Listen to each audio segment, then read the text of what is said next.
আমি রিনা খান, আমি সরকারি শাশুড়ি, আমার সাথে পাঙ্গা নেওয়া এত সহজ না। আমি যাচ্ছিলাম হলো, আমার ছেলে গাড়ি চালাচ্ছিল, আমরা আশুলিয়াতে একটা অনুষ্ঠানে যাচ্ছিলাম, আমাদের দাওয়াত ছিল। তো আমরা যাওয়ার সময় আমি খুব মজা করতে করতে যাই, ও আমার বান্ধবী। আমি বলি যে ও কোথাও গেলে চল যাই, একসাথে যাই। তো ওকে বলছে তুই আমার বাসায় চলে আয়। তো অন্তু গাড়ি চালাচ্ছিল, সাথে মগ সবই থাকে আমার গাড়িতে, মগ বা প্লেট যেটা খাই, হয়তো পেলাম একটা কিছু, কিনে নিলাম, খেলাম। তো মগ ছিল, দুধ চা খাবো সেদিন আশুলিয়াতে, দুধ চা পাচ্ছিলাম না।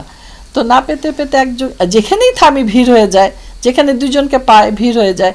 তা আমি অন্তুকে বললাম যে একটু গাড়িটা একদিকে চাপা চাপা, আমরা বসে আছি পাশে, ওকে দিলাম যে যা তুই এই মগে করে চা নিয়ে আয়।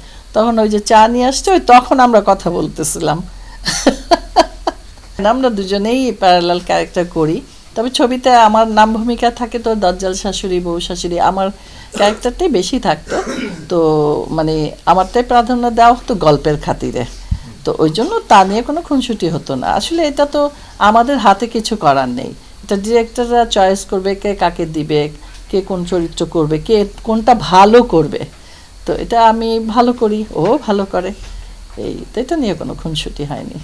আমরা এসেছি গাজীপুরে এক্সট্রা টিমের পক্ষ থেকে 3 দিনের লট নিয়ে।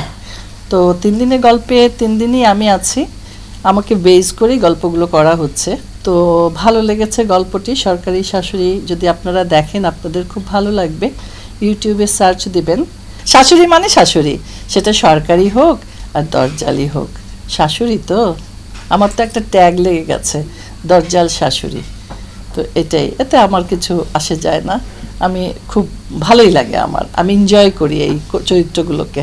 এটা একটু কমেডি টাইপ হবে, কারণ ওটা বরাবরই একটু মানে ওইরকম ছিল।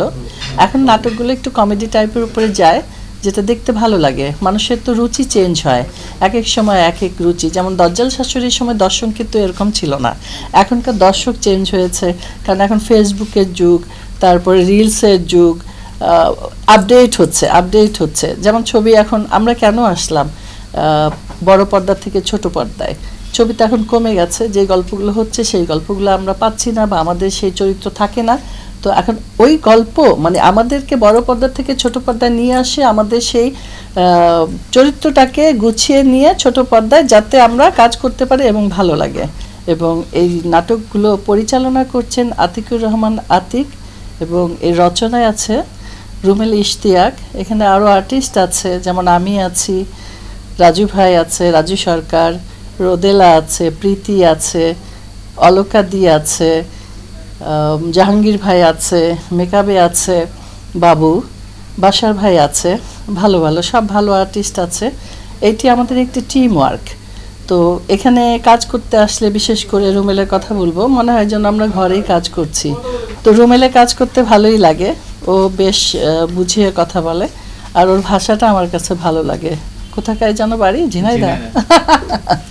তো যাই হোক, মিষ্টি ভাষাটা।